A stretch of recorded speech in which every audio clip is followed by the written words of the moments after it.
All right, we're going to go ahead and get started.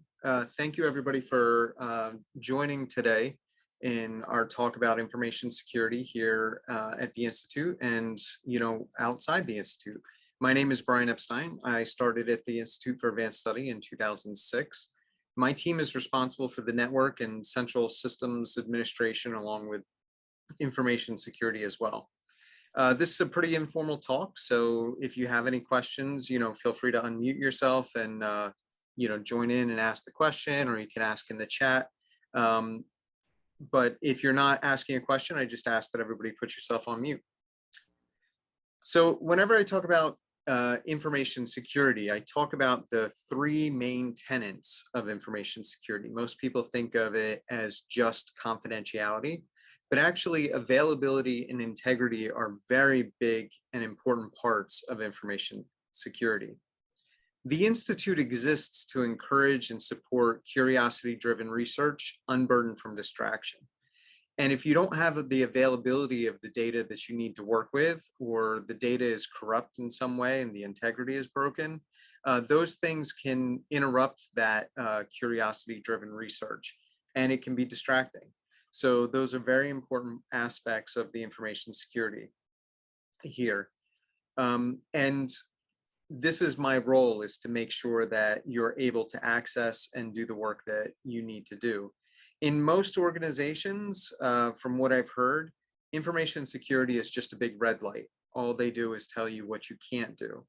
But I'm trying to re-image what information security looks like. And I've spent the last 15 years of my career doing that as a blinking yellow light. We're here to help you to get to where you want to go and to let you know when you need to use caution getting there. So here at the Institute, the way that we protect things is kind of like a castle. So Harlech Castle in Wales is a good representation of how we protect our network. You can see here that the castle is designed to protect the innermost rooms and the best, and the outer city the least, although there is some protection.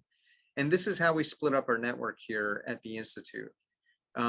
We protect our servers the most, and many systems are in place to do so.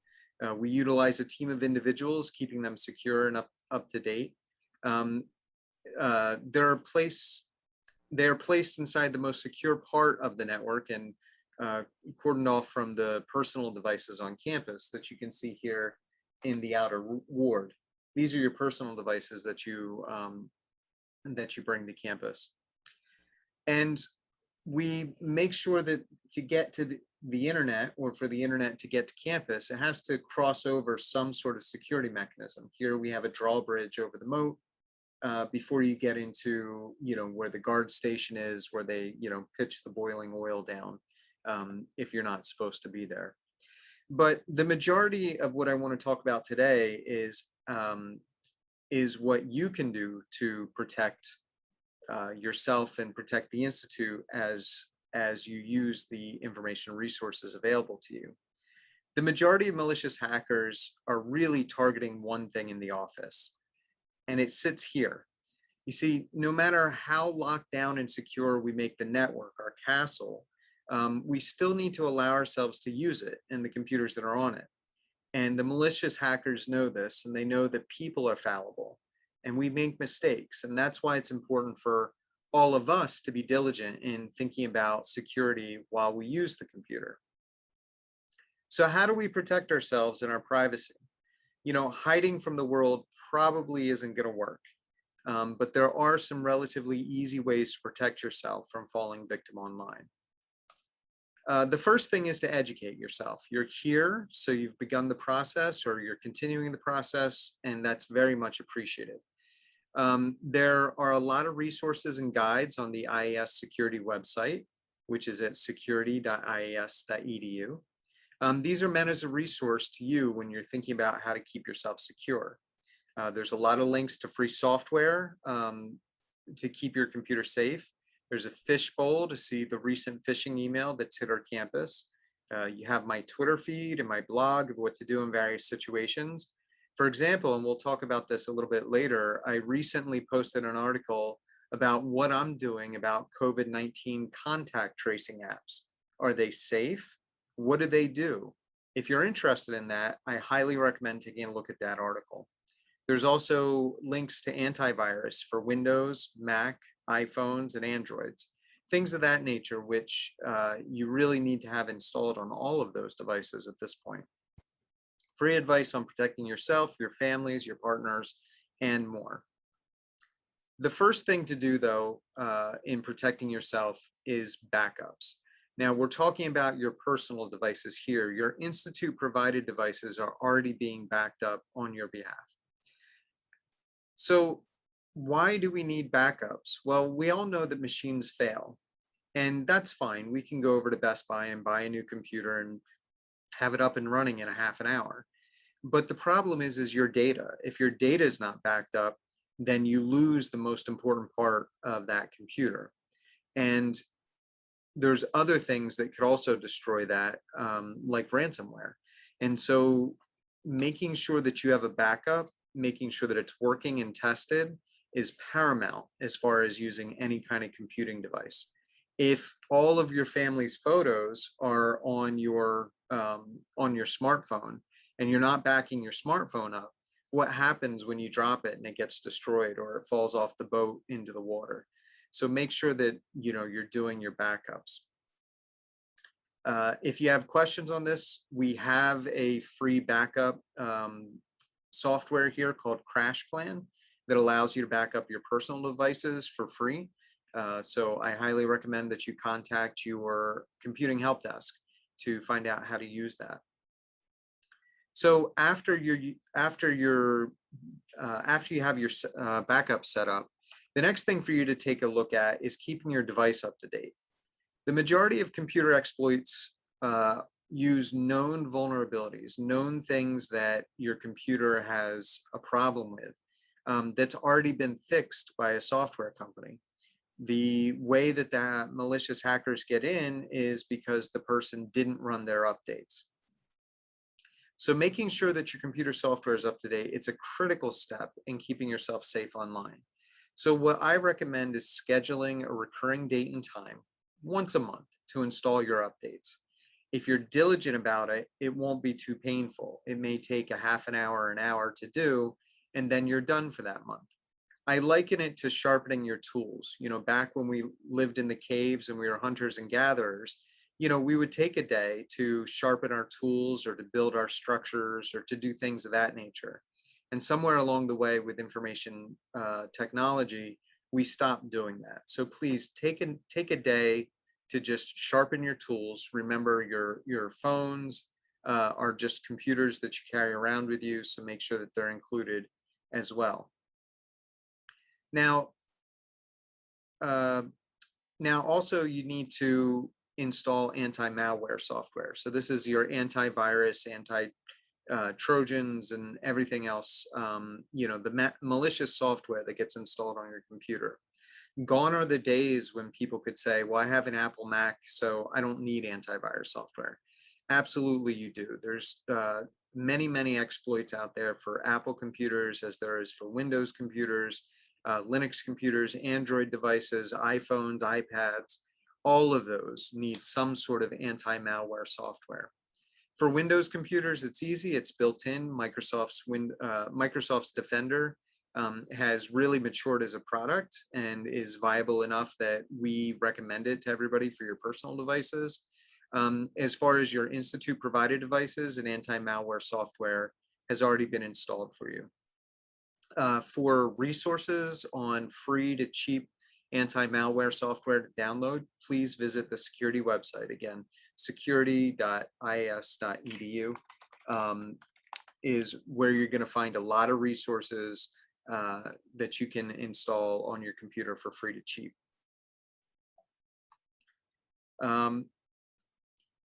Budget for new devices. So, the problem is a couple decades ago, we'd buy a computer and it would be good for 10, 12 years. And that was great. The problem is that devices nowadays are being manufactured at such a rate and improved at such a rate that the software eventually doesn't work on them anymore.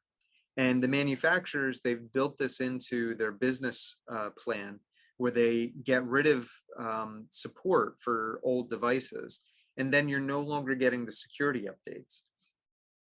For phones, we all know that the batteries only last 2 to 4 years, and the laptops too. Now you can't just buy a new battery for them because they're glued inside. So the manufacturers are really building these devices to only be viable for 2 to 4, maybe 5 years.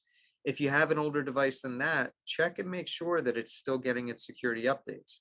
If it's not getting their security updates, then it's definitely time to update the device. So I always recommend to people, in your annual budget, make sure you're budgeting for new devices so that every 2 to 4 years you're able to afford and purchase that new device. Just like a car, I always recommend to people, replace the car on your terms. Don't wait for the car to strand you on the side of the road where you're forced to buy something. The same is true with your devices. But before you throw that old device away, make sure you remove any personal information on it.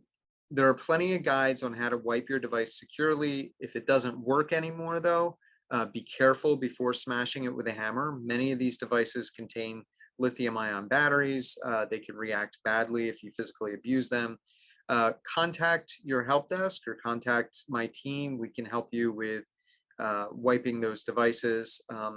And then also in the B building basement is a place where you can recycle old cell phones for military or for battered women or other groups that use old cell phones. Or you could always repurpose that old phone for your child. Otherwise, you could end up in this situation. And we've all been there. You're at the restaurant with darling dearest, and she refuses to cooperate and just wants to play on your phone. Sometimes you really don't have a choice, but at least you could create a separate account on the phone so that your child isn't texting your boss random pictures from your photo gallery. Or, at least you can for Android devices. It's possible on iOS devices, Apple devices, but Apple has disabled the feature in non-educational devices. So if you're an iPhone user, go back to the old phone idea of just giving an old phone to the child. Otherwise, on the Android devices, definitely create a guest account for your child. They can put all of their games that's separate from yours, and they won't be checking your email for you. And the same goes for your critical work computer at home. Not that Bobby, not that you do anything different yourself. I'm sure we all feel like doing this to our computers. But after you take the hammer away, you might want to investigate creating another account for little Bobby that doesn't have administrator access to your computer. If Bobby messes things up, accidentally deletes, your research paper that you're working on, or sends out an email, something of that nature, that's on you for allowing Bobby access to your account. So create a separate account. All modern computers support this. It's easy to set up. Just search on the internet for how to set up multiple accounts on your computer, and you can get that done. Again, this is for your personal devices. And here's a perfect example of this in play. As you can see, the child has her own electronic device just for her, and the employee has the ability to work knowing that his files are safe and that the child isn't working on his computer. There's other things that you can do, simple things that you can do to protect your child and your family while online. Again, for your personal devices, if you are living off campus, what you can do is you can change your domain name service, your DNS service, to one of these services, OpenDNS, or which is now owned by Cisco. It's called Umbrella, Cloudflare, Quad9. Again, go to the security website to take a look at these. What these do is, before your computer actually goes to a malicious website to be infected by malware or something of that nature, it stops it. It recognizes that there's a list of bad places that you shouldn't go, and it will actually stop it and let you know. We use this same protection here on campus. So if you're computing on campus and your computer tries to go to a website that's known to be a malicious website, it'll get blocked, and you'll get a nice pop-up in your browser telling you that hey, you shouldn't go to this website, it's being blocked. So one level of protection that everybody needs, and we need to teach our children about, is secure passwords. This password contains 15 characters, including uppercase, lowercase, numbers, and symbols. However, I ask you, is this a good password? It's really hard to remember. It's really hard to type. You're more likely to put it on a Post-it note on your monitor than you are in typing it or ever remembering it. And once you do get good at typing it, you'll never want to change it again. So I say this is a terrible password. And it really saddens me that every place that you go to on the web now expects you to make a password like this. Instead, I recommend a passphrase. A passphrase is something you come up with that's a sentence or a short phrase. This one, Humpty Dumpty sat on the 8-foot wall. It contains 37 letters, uppercase, lowercase, numbers, and symbols. It's easy to remember. You'll never forget a passphrase like this because you can think of a picture in your mind. It tells a story. And here you can see that I modified the story a little bit. I put Humpty Dumpty on an 8-foot wall, again, to sort of confuse things a little bit for anybody trying to break into this password and use this password maliciously. Here at the Institute, we are going to be changing our passphrase policy coming up in the future. And for our passphrase policy, after taking a look at a lot of the research and what our colleagues are doing at other schools and universities, we decided that we're moving to a 15-character passphrase. Again, we recommend a short sentence or phrase. It's very, very easy to do. And we're going to eliminate the other complexity requirements. You don't have to do uppercase or numbers or punctuation, things of that nature. We highly recommend doing those things because obviously the more entropy that you put into your passphrase, the harder it is to hack into. But the length of the passphrase is going to win every time.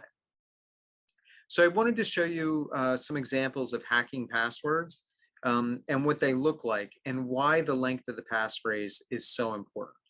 The first example that I'm going to show you is what you see in Hollywood. This is what you see in the movies and TV shows and is not real. It's not representative of what we actually do to break into passwords. And the main problem with breaking into a password like this is you can see it's breaking in one letter at a time. And somehow or another, the computer knows if you've got the real letter or not the real letter. And this is not how breaking into passphrases work at all. You can see that this passphrase, not my real passphrase, was guessed in only 258 guesses. This is totally unrealistic and not how passphrases are broken. You see, in reality, to break a passphrase, you have to try every combination of that password. Here we have an example of a 5-letter password, all lowercase letters. And as you can see, I'm enumerating through them one at a time. Let's speed this up a little bit because this is going to take forever. But the computer is literally going through every combination and trying it every single time. As you can see, there is a lot more than 258 guesses in the last example. Here, this 5-character passphrase, which is a really terrible one, bingo, it took over 606,000 guesses before it was able to figure this passphrase out. Sure, there's ways to make it more efficient. This is just a toy example, but the general idea is the same. The longer your passphrase, the better. And there's an easy exercise that you can do in order to come up with this with your passphrase. Here's my example. My dog is ferocious. You can see this is a very short phrase, and I've already gotten 16 letters. This is already longer than the minimum requirement for the new passphrase policy. Now, I can take this and add, pepper a few things in there to make it better. So for example, if you know my dogs, you'll know that they're not ferocious at all. So if I change this to my dog isn't ferocious, you can see I just added 3 more characters and a special character into my passphrase, and I'm already at 19 characters. When I type sentences in, it's a lot easier for me if I do it with spaces. So if I add spaces to that, you can see we've already gotten to 22 characters. A 22 character passphrase is extremely hard to break, especially if it's something that's kind of random like this. So it's pretty easy to create, pretty easy to memorize, much easier to type than that gobbledygook of the first passphrase that I showed you. Just remember, whenever you write down something or store something that is confidential, to hit the erase button and securely erase it. And if you haven't guessed by now, this electronic LCD tablet is the giveaway for today's talk. So after the talk is done, we'll be sending them out to you and you'll get them in the next day or two. Fun little device to play with. Also remember that although it's very easy to pick these passphrases, you need a separate passphrase for every place you log in. Reusing a same passphrase between two different sites is a really dangerous idea, because if one of those sites gets hacked into, the malicious hackers will use that passphrase to hack into other sites as well, thinking that you've reused that passphrase. But how are you going to remember passphrases for every single site you have? We recommend using a password safe. Now, a password safe, it stores your sensitive information in an encrypted format. It's up to you where you store these passphrases in the encrypted format. We recommend doing it online. Some services like Bitwarden or LastPass, they allow you to store those encrypted passphrases in the cloud. Makes it convenient to access your passphrases on all of your devices in a secure manner. And although we should never really share passphrases, the reality is sometimes you have to. Like, for example, my wife and I have a shared bank account. They won't allow us to have more than one user to log into that bank account. So we do unfortunately have to share that passphrase. We do it through one of these password safes, which I know keeps it secure and keeps it available for my wife as well. And also the integrity is set. If my spouse were to change that passphrase, it updates it in the cloud storage of those passwords. The next time I log in, I get that as well. So it covers all of our three tenets: availability, integrity, and confidentiality. But once you have all your passphrases in your password safe, there's something else that you can do, and it's called multi-factor authentication. So your credentials can always be stolen in a breach or something of that nature. You could be tricked into typing it into the wrong place. In these situations, using a second factor, something you physically have, goes a long way to deterring account theft. And many services utilize multi-factor authentication. Setting it up is easy. Here at the Institute, we use Duo Security. If you've used our OpenVPN, which is our remote access system, you know that you have to use Duo, and we've rolled it out to many of our services that we offer. At some point, we'll be rolling out multi-factor authentication to our email system, so please be on the watch for these technologies. Duo Security is really easy to do. When you do your login, you type in your IAS username and passphrase, and then it'll pop up this window that you see on the lower right that recommends that you do the Duo push. When you do that Duo push, an alert comes up on your phone saying that somebody is trying to log in. If it's you trying to log in, say accept. If it's not, say deny. Otherwise, you can also enter in a passcode here if you have a hardware token or some other means of doing it. It's very simple to do. One thing to be aware of, Duo just pushed out a new version of their software to mobile devices. You can see version 4 on the left there, version 3 on the right. The version 4, you'll notice they switched the buttons, the approve and deny button. It trips me up a lot. So, you get that muscle memory, you get used to doing it one way. Just be aware that there is a change. One of my favorite websites is 2FA Directory. This is an easy website to go to take a look and see if your bank or your social media or whatever you're logging into actually supports multi-factor authentication or two-factor authentication. So please, take a look at this website, and if your bank isn't using it, it has a very convenient button where you can sort of ask them on Twitter and Facebook publicly, hey, please support two-factor authentication. It's the only way we're going to secure our accounts. So speaking about protections and applications, there's a number of software applications that you shouldn't be using anymore because they're no longer being updated and they're no longer being secured. So it always amazes me. We still have a lot of people who are using Windows 7 or Windows 8.1. If you haven't updated to Windows 10 yet, just know that the computer you're using is vulnerable and it will be broken into at some point, because Microsoft is no longer supporting it and no longer putting updates there. The same is true for Mac OS Mojave and earlier. If you're not on a newer version of Mac OS, just realize that Apple is no longer supplying security updates for this operating system. So please update to a later version of the operating system. If you have an older Android device, Android 8.0 is no longer being supported and there's no longer security fixes being sent out. So please take a look at updating the phone or purchasing a new phone. For Windows 10 updates, the November 2019 update, and there's been updates since, is no longer being supported. So if you haven't updated since November 2019, just realize that you're also running a vulnerable version of the operating system. I have a few others here. I call these the tech obituaries. These are the things that we shouldn't be using anymore. Right there in the center is http://. This indicates a non-secure website. And if you're going to a website that says not secure up in the title, please, recognize that the data that you enter on that website isn't being secured and could be a risk to you. As far as iPhones and iPads, Apple dropped support for the iPad Mini 2 and Mini 3, as well as the original iPad Air, also the iPhone 5S, the 6, the 6 Plus. If you have any of these devices, recognize that Apple is no longer supporting it. You're not getting updates.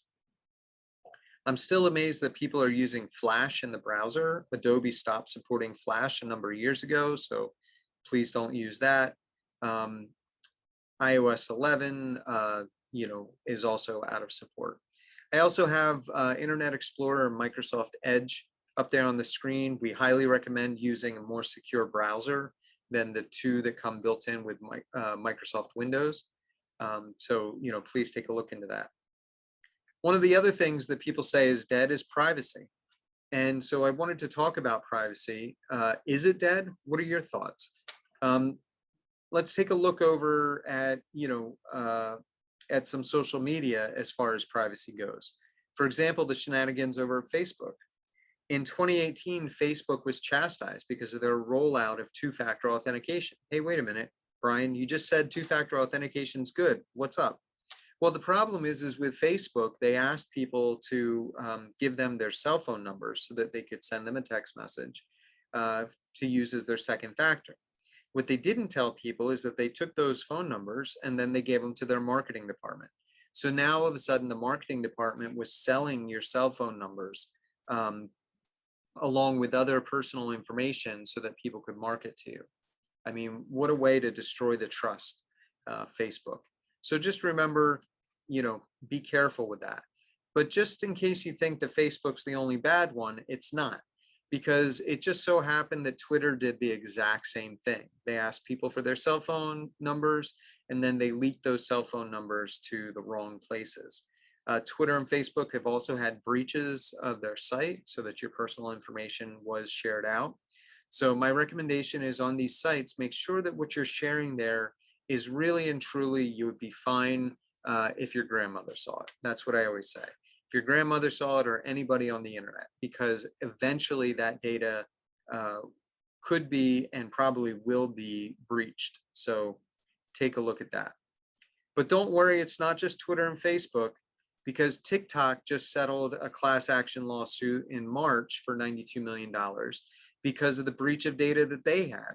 So, if you have younger kids or grandkids or whatever that are using TikTok now, just make sure that they're also being careful with what they're sharing on social media.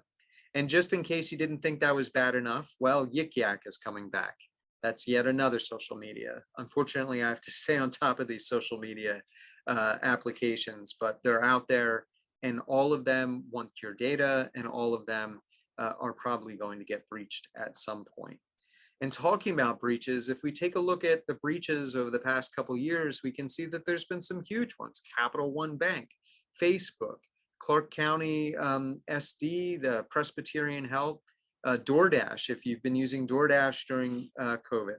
All of these companies have had breaches of a lot of sensitive information, but they pale in comparison to the one from 2017. You remember when Equifax had their data breach? 146 million customers' data. And by customers, I mean people who have credit. So all of them, 146 million, all of their information, birth dates, social security numbers, records of where you lived in the past, where you worked, how much you earned, how much all of your loans are, what you have in the bank account. All of that information was leaked back in 2017. So we're all in the same boat. What do we do about all this leaked information? So the advice that I give, and again, there's a good article on the security website, what I did about the Equifax breach, is freeze your credit. If you haven't learned how to freeze and thaw your credit, then the time is now. Again, take a look at that article on the security website. The only way that you're going to protect yourself is by taking action and protecting yourself. Even if you got free credit monitoring from Equifax or you pay for that credit monitoring, really you need to take the initiative to freeze your credit and protect your information. It's the only way that you're going to keep yourself from identity theft. So please check that out. Now, what about your credit cards? So as you know, credit cards, you can swipe to pay. You have the chip now. I think that in America, we did a terrible job of rolling the chips out. In Europe, they did it right, where it was chip and you had to enter a PIN. But now there's tap to pay. So which technology should you use? I definitely recommend tap to pay. Make sure that, if you're using it on your mobile device, make sure that you lock that mobile device before you use tap to pay, so that you have to unlock it. It's that second factor, if you will. Tap to pay uses a secure transaction between your device and the internet. It actually doesn't transmit your credit card number at any time. It transmits a temporary number. It's really great. I highly recommend it. It's very easy to use. So, that's how you can protect your credit cards. But talking about putting things online, like I said, what would you be okay if your grandmother saw what you posted online? I'm always amazed at what people put online, because they don't know that it's going to come back and bite them later. Anything you post online is permanent, even if you deleted it. You thought you deleted that photo, it's still online, it's just hidden from view. And so I always like to give this case of what happened to somebody that I know personally. He had put on what he thought was a private Facebook group an off-color joke. And then 9 years later, he ran for office. And of course, somebody leaked that off-color joke. This was the email that he sent out to his constituents. He said, "I don't remember writing it back then, but the buck stops here." The problem is that I do remember when he wrote that, because I contacted him and I said, "Dude, you shouldn't do this. You should really take it down." And he didn't. And you know what? It got found out. Needless to say, when he was running for office and it leaked out, he didn't win the election. So you could say that his head was in the clouds. Sorry, bad segue. What is the cloud that everybody keeps talking about? So when everybody talks about storing things in the cloud, I always say you should replace the cloud with somebody else's computer, because that's what it is. It's somebody else's computer out on the internet. So how do you secure the cloud? Well, you can't, because it's somebody else's computer. So just recognize the data that you put into the cloud. You've either encrypted it so that the person who is holding that data for you can't see it, or it can't be leaked out, or make sure that the data isn't sensitive and it's something that you're willing for somebody else to hold on to. So the next thing people talk about is, well, what is this Internet of Things? And the Internet of Things is like your Alexa or your Google Home device or your Apple TV, things of that nature. And Internet of Things are just somebody else's computer in your house. Now, same question comes to mind. How do you secure the Internet of Things? How do you secure Alexa? Well, you don't, because it's somebody else's computer in your house. So, be mindful of who you invite to the dinner table. It might be really convenient to have an expert at the table that you can ask questions to, like Alexa, Google Assistant, or Siri. But don't be surprised if you start seeing targeted ads in your Facebook feed for that TV program you were talking about, or the brand of athletic shoes that little Timmy wants, or for that microscope that Jennifer needs for science class. There's a balance of function versus risk that only you can answer for yourself. For example, I use Google Photos. I really like the platform. The function that it gives me is way outweighs the risk that I feel in using it. Now, my colleagues at other schools and universities, they look at me like I have three heads when I tell them that I use Google Photos. But as long as you do that analysis and take a look at it, it's really up to you as far as what you say, what you share. It may be creepy to some, but being able to search my photos is a convenience that's worth the risk to me. But all is not lost. We're in the same boat. The internet is an invaluable communication tool that has brought the world together for better or worse. We just need to be vigilant and spread the truth. And so we need to know how to recognize what is the truth and what is not the truth. And to do that, I created this skeptical scale, if you will. It's a balancing point on this ridge between being naive and being paranoid. And we need to walk that ridge together. And so as an example, I wanted to show you an example of what we have to take a look at in this new age of fake news. I'm sure you've all heard of fake news before.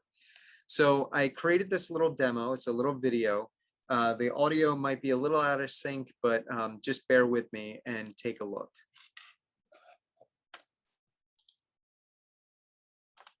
The Institute for Advanced Study takes data stewardship seriously. Please protect the private information of our scholars, donors, and staff. Only you can prevent data theft. The Institute... Well, sorry, it looked like that was really choppy, so sorry about that. The thing that I really wanted to show is this actor here, and the voice and what he was saying is all computer generated. So I typed in what I wanted him to say, and within 30 seconds, a computer program generated the audio and then synchronized his voice, his video to that audio. All of it 100% fake. This was easy to do from this company, Synthesia, and you can hire them to create advertisements or corporate materials, things of that nature, for a very low price. And we're starting to see this everywhere. The idea is this whole thing of deep fakes, where you're seeing videos of people who don't actually exist, or videos of people saying things that they're not actually saying. I have some great examples of people doing this with political figures. We saw in India in 2018, this being used in a political ad where somebody was faked into saying something that they didn't actually see. We've seen things like Nancy Pelosi being slowed down so that her speech is slurred and it seems like she might be drunk. So we're seeing this all the time. And I don't know if you noticed, but we're already in a political fight for the next presidency. So, definitely be aware of those fakes when they come out. This is another one of my favorite websites, thispersondoesnotexist.com. And here's 6 examples. And I think that this is pretty amazing. These look like people. These look like regular people that you might bump into in the street. However, every single one of these, all 6 of them, are computer generated. 2 artificial intelligence programs actually worked in competition with each other. One was creating images of people, and the other one was trying to figure out if they were fake or not. And so in this adversarial network that was created, these came out. And what's amazing is when you go to the website and you refresh the page, it just generates a new one sort of on the fly, which is kind of amazing. So again, be very wary about what you're seeing in social media and on the news, and verify your sources before you start sharing these things out, because it's going to take all of us to figure out what's fake and what's not. And speaking of being skeptical, this is an example of what to look for at your local ATM machine. You can see here, this is a device that actually fits over the card reader on your normal ATM machine. In this section of the device here is actually a little computer and a battery. And what it's doing is, as you insert your credit card or your ATM card into the machine, it's scanning it and making a copy of your credit card numbers and putting it onto the computer inside of this little chip. Over here on the right side, you can see a PIN pad, which is basically doing the same thing as you're typing in your PIN. This is flipped down. Normally it would be flipped up over top the real keys. As you're typing in your PIN, it's actually capturing that PIN and storing it in one of the computer chips that's in these little black areas right here. So by using these two devices together, someone can steal your ATM card number and PIN device. And for those of you who think that this isn't something that you need to be worried about, this one was found in 2016 in Ocean, New Jersey. So this was found inside the state. So these are in a lot of places. You see them, especially at gas stations. So what I do now is whenever I have to use an ATM or a gas station or something of that nature, I always grab the card reader and I pull. And if it comes off in my hand, I drop it and walk away. And certainly use ATMs that are in well-lit or video recorded areas. The one in Fold Basement, for example, is under video surveillance 24/7. So, definitely take a look at those. Other things to watch out for are these charging stations. You see these, at the airport.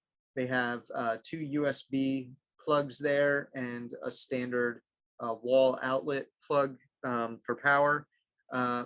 If you plug into these USB devices, you don't know what's on the other side inside of this container.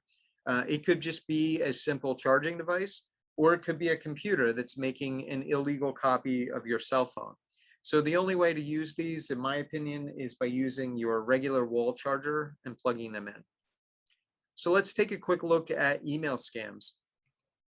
So here's an example of an email scam that came in 2018 to our campus that we had some people fall for. Now, there's some easy things that you can do in order to determine that this is a scam. The first is take a look at the from address.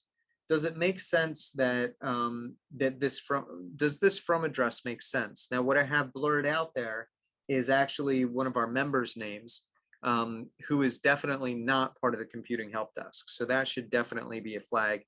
Know who's in your computing help desk.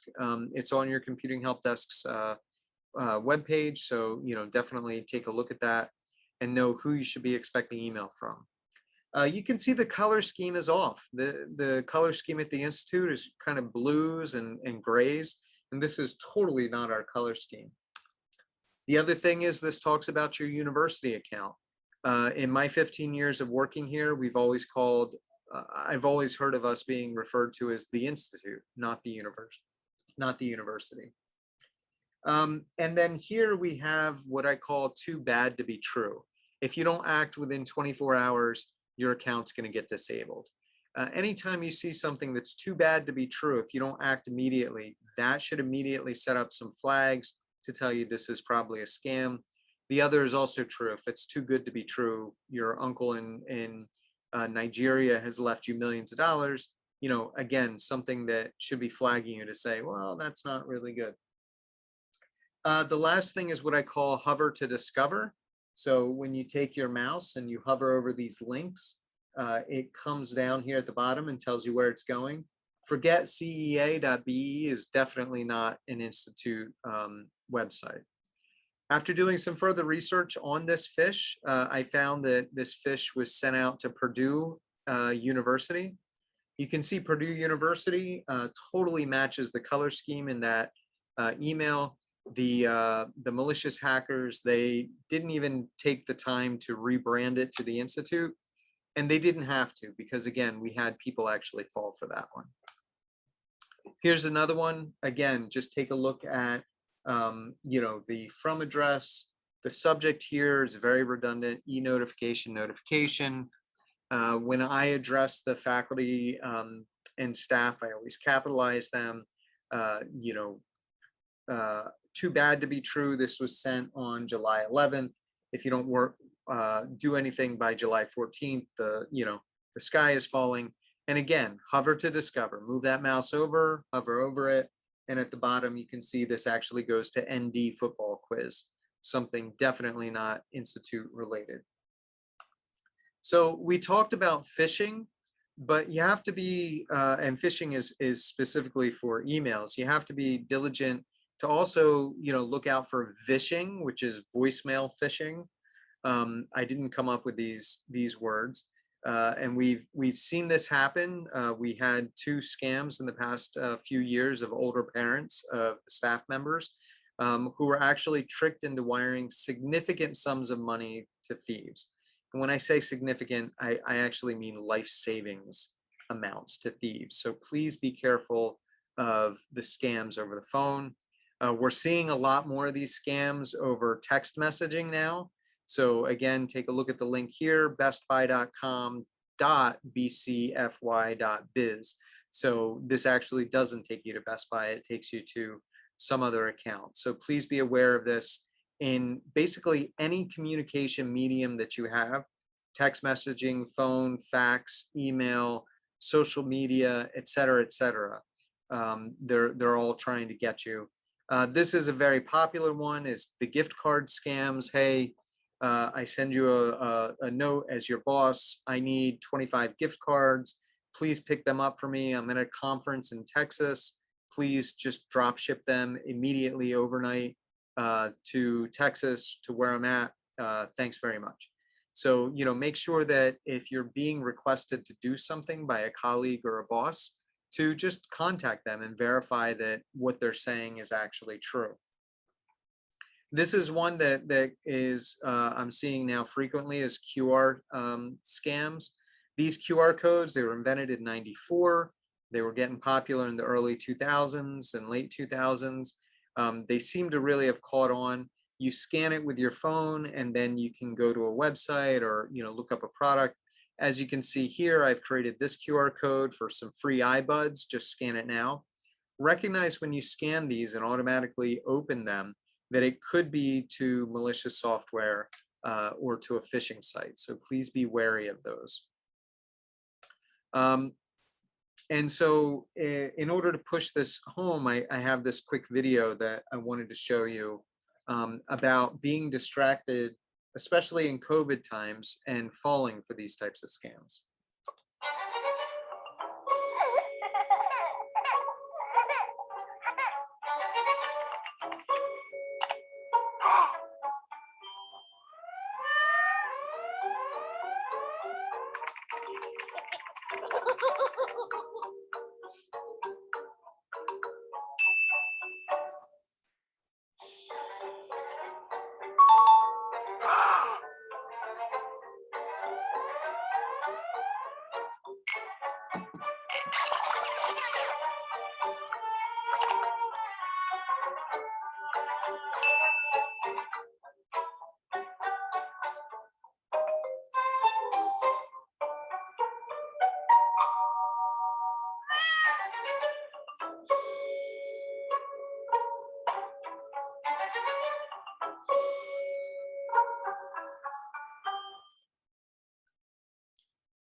So hopefully that went through and just reminded us that when we're distracted, when we're stressed, like the past 15 to 20 months have been, that's when the attackers know that you're vulnerable and that's when they're going to especially try to take advantage. So, please be careful with the scams and keep yourself on that skeptical scale right in the middle. Um, one thing that I do have to say, given that we're all here, is that while you're on campus, myself and my team, we're not the network police, but we do have policies on acceptable use on our network. So please remember that our network is a privilege. Don't participate in setting up your own rogue wireless access points, illegal file sharing. If you have an infected computer, please don't join our network. Talk to your help desk about getting it cleaned up. And we're here to help. So, just remember to take these 3 simple words: stop, think, and connect, just like you're teaching somebody to cross the street. Look both ways before crossing. The last thing I wanted to leave us with is somebody had asked me to talk a little bit about contact tracing. So contact tracing is a way that we can determine if you've been exposed to COVID, or if you've been infected with COVID and you've exposed other people. Contact tracing is done in a way that is not tracking you. It's not a GPS tracker. It doesn't know where you are. And contact tracing is done in a very anonymous way that doesn't give up your privacy. The only time that you're contacted is if somebody that is known to be infected has come into close contact with you. And that's the only time you'll be contacted by an official. So I highly recommend installing the COVID Alert New Jersey app on your smartphone so that you can participate in contact tracing. For more information about that, please, take a look at the article and my security write-up about contact tracing, or feel free to reach out to me and I'll be happy to answer your questions. So thank you for your time and patience. With that, I'm going to stop sharing my screen and open it up for any questions.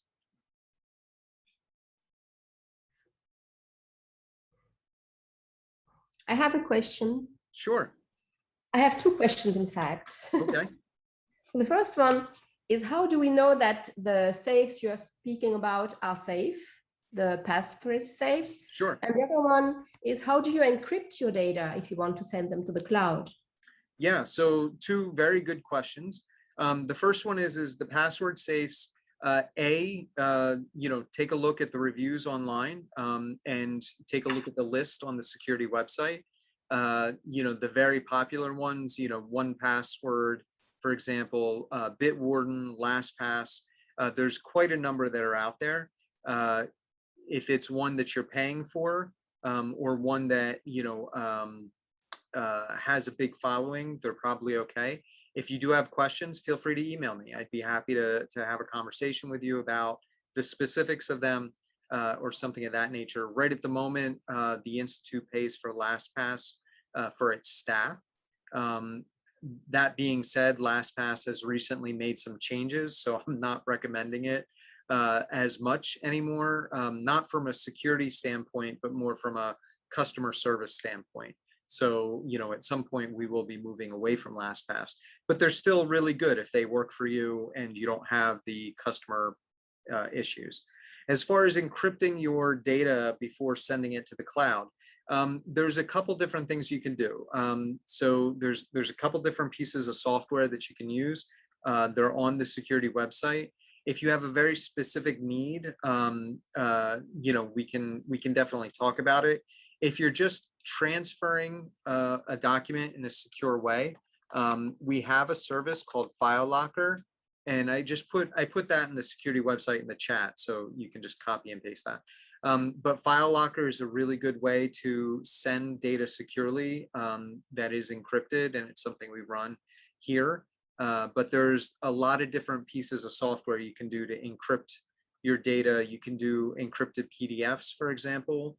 You can do encrypted zip files, or there's some native encryption programs that you can use as well. Really depends on your computing environment. But great questions, Anne Claire. Other questions? What can I answer for you?